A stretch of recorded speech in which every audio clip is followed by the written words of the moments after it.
Pranati IAS online में आप सबका हार्दिक स्वागत है। मैं Kumar Utpal, Limca book of world record holder, 30 पुस्तकों के लेखक। आज मैं आपको बतलाने जा रहा हूँ मानव पाचन तंत्र का दूसरा वीडियो आज आप शुरू करने जा रहा हूँ। ह्यूमन डाइजेस्टिव सिस्टम जिसको कहते हैं, मानव दांत से मैं शुरू कर रहा हूँ। मानव दांत जो है सो आपको मैं पिछले वीडियो में भी मानव दांत के बारे में बताया था कि मानव दांत जो होता है मसूड़ों से ढकी हुई होती है और दांत अस्थियों के नहीं बने होते हैं बल्कि अलग अलग घनत्व एवं कठोर ऊतकों से बने होते हैं।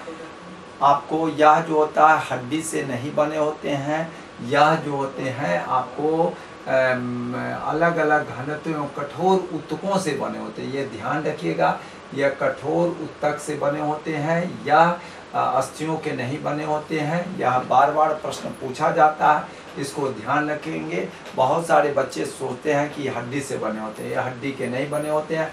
व्यक्ति को दो प्रकार के दांत निकलते हैं और दूध के अस्थायी दांत, टेम्पोररी, जिसको आपको डेसिडुअस भी हम लोग कहते हैं अंग्रेजी में, और अस्थायी दांत होते हैं। दूध के दांत जो होते हैं 3 प्रकार के होते हैं और जो अस्थायी दांत होता है 4 प्रकार के होते हैं। और इसके सूत्र जो होते हैं, दंत सूत्र का उपयोग कर उसकी संख्या को हम लोग बतलाते हैं। दूध के दांतों की संख्या 20 होती है, जो यहाँ पर दी हुई है 20 होती है। आपको यहाँ पर जो ये संख्या 20 होती है, इसको आप ध्यान रखेंगे, यह 20 होती है। और यह जो है दांतों की अस्थाई जो दांतों की संख्या 32 होती है। अब यह 20 जो होती है उसमें एक दांत नहीं होता, 3 ही होते हैं, जिसमें इंसीजर है, केनाइन्स है, मोलर्स है। प्री मोलर्स नहीं होते हैं। जो दांत होते हैं इंसीजर, केनाइन्स, प्री मोलर्स, मोलर्स होते हैं, तो इसमें 9 प्री मोलर्स होते हैं। यह जो होते हैं आपको हिंदी में कह दें छेदक, भेदक, और आपको अग्र चवर्णक नहीं होते हैं, चवर्णक गाल दांत होते हैं, मोलर्स होते हैं। प्री मोलर्स नहीं होते हैं, इसको आप ध्यान रखेंगे। अस्थाई जो दांत होते हैं वह आपके 32 होते हैं, इंसीजर्स होते हैं और केनाइन्स होते हैं, प्री मोलर्स और मोलर्स होते हैं। मैं आपको बता दूं, इसके आपको याद रखने पड़ेंगे। ये 20 जो है 20 और ये 32। 20 में 8 इंसीजर होते हैं, 8 मोलर्स होते हैं, 4 आपको केनाइन्स होते हैं। तो 8 8 16 4 20 हो जाएंगे, आपको याद रखना पड़ेगा। और इसमें इंसीजर्स जो होते हैं 8 होते हैं और प्री मोलर्स 8 होते हैं। वहाँ पर मोलर्स 8 होते हैं, वहाँ प्री मोलर्स होते ही नहीं है। यहाँ पर आपको प्री मोलर्स और इंसीजर्स दोनों समान होते हैं। और यहाँ 4 केनाइन्स होते हैं, तो 8 4 12, 12 मोलर्स होते हैं। तो इसको याद रखना बड़ा आसान है, लेकिन यह पूछता है, इसको ध्यान रखना होगा। अब हम आते हैं, इंसीजर्स का काम है कुतरने और काटने का कार्य होता है। केनाइन्स चीरने और फाड़ने का कार्य होता है। प्री मोलर्स को खींचने और तोड़ने का कार्य होता है। मोलर्स पीसने और चबाने का कार्य होता है। जो ओल्ड पर्सन होते हैं उसमें मोलर्स टूट जाते हैं, इसलिए चबाने का काम उन लोगों का नहीं होता है। और वह हार्ड पार्टिकल को माने फूड पार्टिकल को काटने में, चबाने में मदद करता है। इसलिए बुजुर्ग लोगों को यह जो है मोलर्स नहीं होने के कारण कई कठोर चीज़ को नहीं खा पाते हैं। और यह जो 4 प्रकार के हैं, यह मनुष्य में 4 प्रकार के जो दांत पाए जाते हैं, उस दांत को हम हेट्रोडोंट कहते हैं। हेट्रोडोंट का मतलब होता है, हेट्रोज ग्रीक वर्ड है, हेट्रोज मीन्स डिफरेंट होता है, डोंट जो होता है दांत होते हैं। तो डिफरेंट दांत जो 4 प्रकार के दांत हैं, इसीलिए उसको हम लोग कहते हैं हेट्रोडोंट कहते हैं। अब मैं आ रहा हूँ, उसके बाद जो होता है दांत से चबा लेने के बाद, बक्कल कैविटी में दांत से चबा लेने के बाद यह जो है ग्रसनी फायरिंग्स में आता है, जो थ्रोट कहलाता है। जो यह फायरिंग्स है, थ्रोट है आपको, जिसमें थ्रोट कहलाता है। और यह ग्रसनी जो है इसका मुख्य काम है भोजन एवं हवा का वाहक है। यह भोजन और हवा का आपको हवा का वाहक है, इसको हम आगे अभी बतलाने जा रहे हैं।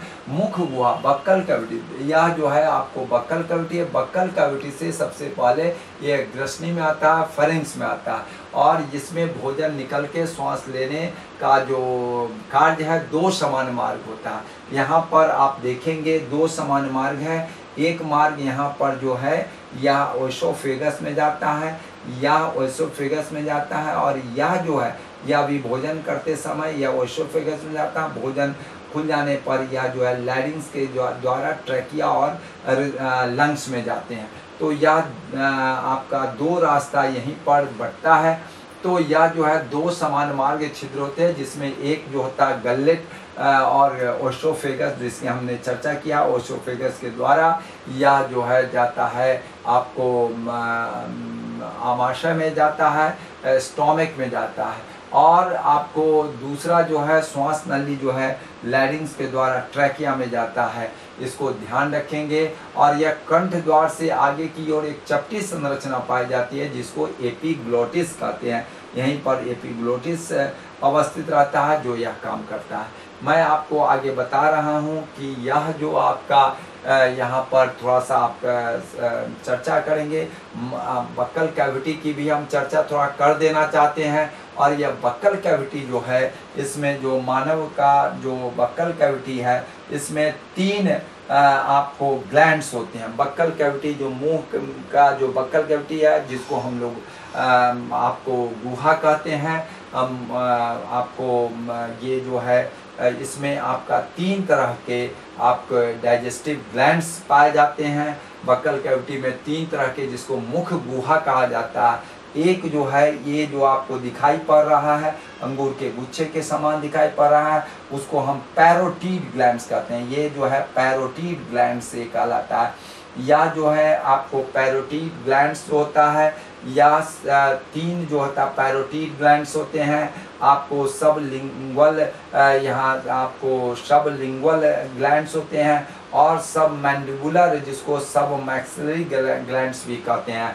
यह तीन तरह के ग्लैंड्स होते हैं, बक्कल कैविटी मुख गुहा में पाए जाते हैं। यह तीन जो होते हैं, जिसमें सबसे बड़ा पैरोटीड होता है, और सबसे छोटा जो होता है वह सब लिंगुअल होता है, और मध्य वाला जो होता है सब मैंडिबुलर और सब मैक्सिलरी होता है। तो आकार के दृष्टि से सबसे बड़ा जो होता है आपको यहाँ पर पैरोटीड होता है। वैसे पूरे शरीर में सबसे बड़ा ग्लैंड्स होता है लीवर होता है, जिसको यकृत कहते हैं। तो और इसमें तीनों में बक्कल कैविटी के तीन जो ग्लैंड्स होते हैं, उसमें सबसे बड़ा जो होते हैं पैरोटीड होते हैं। मध्य वाले जो होते हैं सब मैंडिबुलर और सब मैक्सिलरी होता है। वर्टिकल रूप में भी देखेंगे तो सब लिंगुअल सबसे अंत में है, सबसे छोटा होता है। अब मैं आ रहा हूँ पैरोटीड ग्लैंड्स में जो होता है यह डक्ट है। ये डक्ट आप देख रहे होंगे, जो आपको यहाँ पर आपको यह कहाँ रहता है, तो यह जो है आपको पैरोटीड ग्लैंड्स जो होता है, आपके पैरोटीड ग्लैंड्स जो होते हैं वह कान के पास अवस्थित होते हैं। और यह जो है कान के पास अवस्थित होते हैं, या यहाँ पर आपको कान के पास अवस्थित होते हैं। यहाँ पर मैं लिख दे रहा हूँ, कान के पास यह रहते हैं। कान जो होता है ईयर के पास यह अवस्थित रहते हैं। और यह जो है आपके मुख गुहा के ऊपर में, या मुख गुहा के ऊपर में सेकेंड मोलर, जिसको हम लोग कहते हैं द्वितीय चवर्ण गाल दंत मोलर के पास यह खुलते हैं। और यह जो डक्ट होते हैं उसको एक्सटेंशन डक्ट कहते हैं, एक्सटेंशन डक्ट कहते हैं। या पूछा जाता है इसको पैरोटीड ग्लैंड में कौन डक्ट होते हैं, तो एक्सटेंशन डक्ट होते हैं। दूसरा जो है सब मैंडिबुलर जो ग्लैंड्स है, जिसको सब मैक्सिलर ग्लैंड्स कहते हैं। निचले जबड़े के कोण में, जबड़ा निचला जबड़ा में यह पाया जाता है, के कोण में पाए जाते हैं। और इसमें जो है आपको इसका जो आपका ये सब मैंडिबुलर और जिसको हम सब मैक्सिलर कहते हैं, इसका जो आपका जो डक्ट है उसको सब मैंडिबुलर डक्ट भी कहते हैं, वाटसन डक्ट भी कहते हैं। वाटसन नाम के साइंटिस्ट के द्वारा यह खोजा गया है, इसे वाटसन डक्ट भी कहते हैं।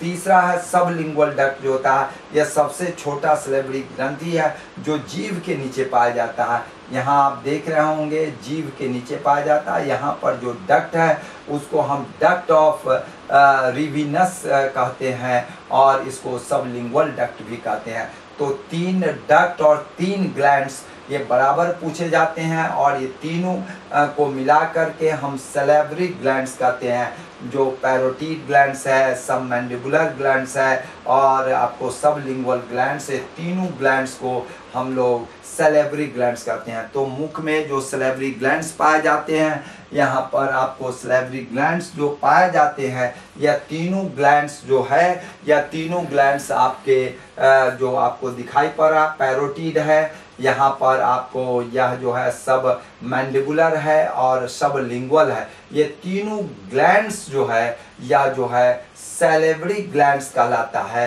इसको ध्यान देंगे। मैं आपको फिर से एक बार रिपीट कर दे रहा हूँ। सबसे बड़ा ये है, मध्य में आपका ये आपका है जो आपको सब मैंडिबुलर है, ये मैंडिबुलर है और यह तीसरा जो है सबलिंगुअल जो है सबसे छोटा होता है। और यह जो है जीभ के नीचे जीभ है, टंग है, उसके नीचे पाया जाता है। इस लिंगुअल जो होता है जीभ से संबंधित होता है, भाषा से संबंधित होता है। जीभ भाषा के निर्माण में बहुत महत्वपूर्ण भूमिका निभाता है, इसलिए सब लिंगुअल आपको टंग के नीचे इसको जो पाए जाते हैं उसको हम लोग कहते हैं सबलिंगुअल ग्लैंड्स कहते हैं। और ये डक्ट ऑफ रिविनस इसमें पाए जाते हैं। इसमें जो है आपको एक्सटेंशन डक्ट्स पाए जाते हैं और इसमें जो है वाटसन डक्ट पाए जाते हैं। सब मैंडिबुलर में वाटसन डक्ट पाए जाते हैं। इसको ध्यान रखेंगे। तो आपको ये मनुष्य का सलेवरी ग्रंथि के बारे में, बक्कल कैविटी में 3 जो ग्रंथ पाए जाते हैं उसके बारे में मैंने बता दिया है।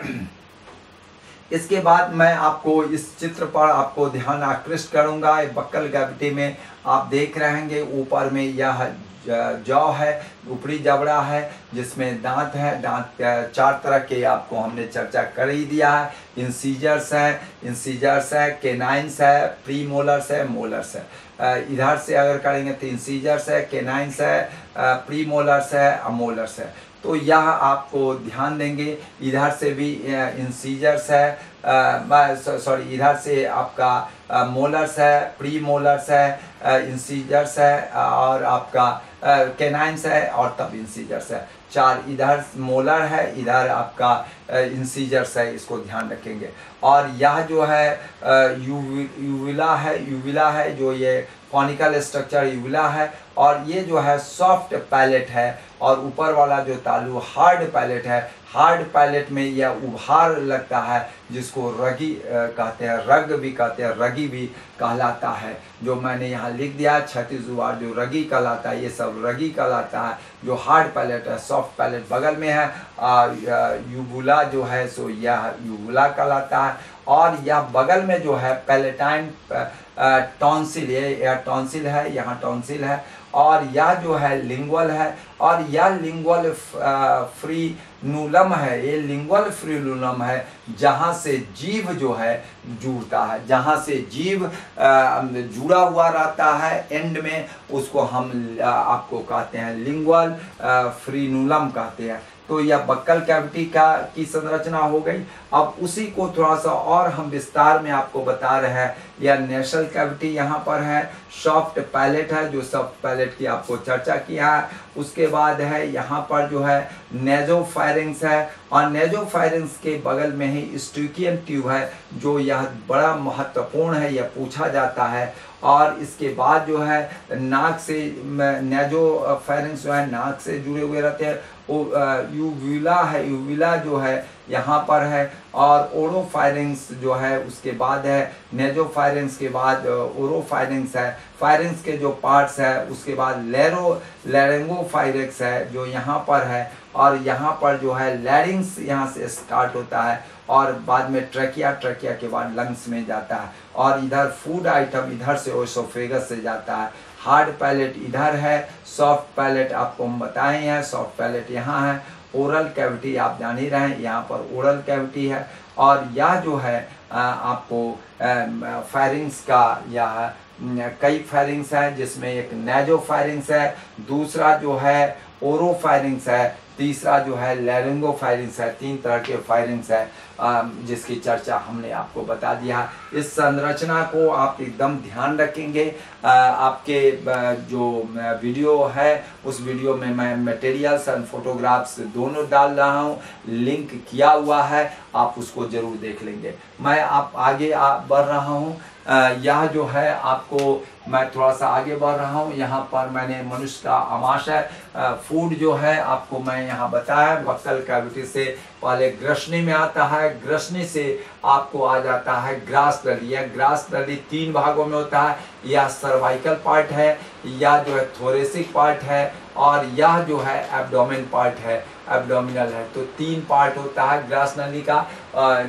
यह जिसको हम लोग ओएसोफेगस कहते हैं, इसको फूड पाइप भी कहते हैं। भोजन को आमाशय तक पहुंचाने का यह मुख्य कार्य करता है। और यह ग्रसनी जो है जिसको हम फेरिंग्स कहते हैं, यह भोजन और हवा का वाहक होता है। भोजन और हवा का वाहक इतना दूर में ग्रसनी फेरिंग्स है। फेरिंग्स बाद में ग्रास नली में जाता है। ग्रसिका में ओएसोफेगस, यहाँ से यहाँ तक ओएसोफेगस है। उसके बाद आपको स्टोमिक है, ये आमाशय है, इसको आप ध्यान रखेंगे। आमाशय जो है फिर से आगे बढ़ता है, जो आपको स्मॉल इंटेस्टाइन में इंटर करता है। स्मॉल इंटेस्टाइन के 3 भाग है। एक जो यहाँ पर आप देख रहे हैं उसको हम लोग कहते हैं ड्यूडेनम कहते हैं, ग्रहणी कहते हैं। ग्रहणी आगे जा करके ये पार्ट जो है आपको कहलाता अग्र क्षुदांत्र कहलाता, जेजुनम कहलाता, और ये भाग जो है इलियम कहलाता। ये आपका अपेंडिक्स है। फिर यहाँ पर आपको बड़ी आंत का है, यह जो आप देख रहे हैं बड़ी आंत का है। इसको आप ध्यान से देखेंगे। यह शिकम है, यह जो गोलाकार है शिकम है। और यह असेंडिंग कोलोन है, आरोही कोलोन है। ये 36 कोलोन है, और जिसको हम ट्रांसवर्स कोलोन कहते हैं। ये अवरोही नीचे की ओर आ रहा है। यही अवरोही नीचे जो है मलाशय, ये मलाशय का पार्ट्स है, जहाँ मल जहाँ पर जमा होता है। और बाद में इस मलाशय को ही रेक्टम कहते हैं। और गुदा के द्वारा, एनस के द्वारा ये अवशिष्ट पदार्थ जो है, ठोस रेसिडुअल पदार्थ है, मल जो है आपको एनस के द्वारा, गुदा के द्वारा बाहर निकल जाता है। तो यह डाइजेस्टिव सिस्टम को आप ध्यान रख रहे हैं। मैं आपको आगे बता रहा हूँ। इधर भी मैंने आपको बताया था, दांत के बारे में बताया था। सॉकेट ऑफ यहाँ पर जॉ है, और यहाँ पर पहले जो सबसे एंड में होता है उसको हम मोलर्स कहते हैं। उसके बाद प्री मोलर्स है, उससे पहले केनाइंस है, और उससे पहले इंसीजर्स है। इस चित्र को भी दांत के विभिन्न प्रकार हैं, जिस विभिन्न प्रकार के नाम है हेट्रोडोंट इसको कहा जाता है। इसको ध्यान रखेंगे। मैं अब आगे बतला रहा हूँ कि यह जो है, अब हम थोड़ा सा स्टोमिक की संरचना पर चर्चा कर रहा हूँ। स्टोमिक जो होते हैं, मनुष्य का आमाशय जो होते हैं, सबसे ऊपर भाग फंडस पार्ट है, दूसरा कार्डिया भाग है, तीसरा बड़ी भाग है। तो फंडस पार्ट जो होता है इसमें गैस भरा हुआ रहता है। कार्डिया जो हृदय के पास अवस्थित है, इसलिए कार्डियक कहलाता है। और बॉडी जो है आमाशय का मुख्य भाग है, यही मुख्य भाग है। और इसके बाद एक चौथा भाग है, पाइलोरिक पार्ट है। पाइलोरिक पार्ट में एक पाइलोरिक कैनाल है, और एक पाइलोरिक एंट्रम है, ये एंट्री वाला है। और यही आकर के आपको ड्यूडेनम में ये ड्यूडेनम से आगे बढ़ जाता है। यह ग्रेटर कर्वेचर है। यहाँ पर यह जो कर्वेचर है ग्रेटर कर्वेचर है, और यह जो है लेसर कर्वेचर है, कम है। तो डियोडेनम में आगे बढ़ जाता है। और वही डियोडेनम से जो है आपको यहाँ पर डियोडेनम से स्मॉल इंटेस्टाइन और लार्ज इंटेस्टाइन में फूड आइटम जाते हैं। तो मैं आगे आपको बताऊंगा, नेक्स्ट क्लास में यकृत पढ़ाऊंगा। यकृत के बारे में बताऊंगा। यकृत हमारे लिए बहुत ज़रूरी है। यकृत है, बाइल है, ठीक है ना, जिसकी चर्चा मैं करूंगा, ठीक है ना। अन्य और पैनक्रियाज है, गॉल ब्लैडर है, इस सब की चर्चा करूंगा। उसके फंक्शन नेक्स्ट क्लास में बताऊंगा। जय हिंद, जय भारत। आप लोग जरूर शेयर सब्सक्राइब करेंगे। धन्यवाद।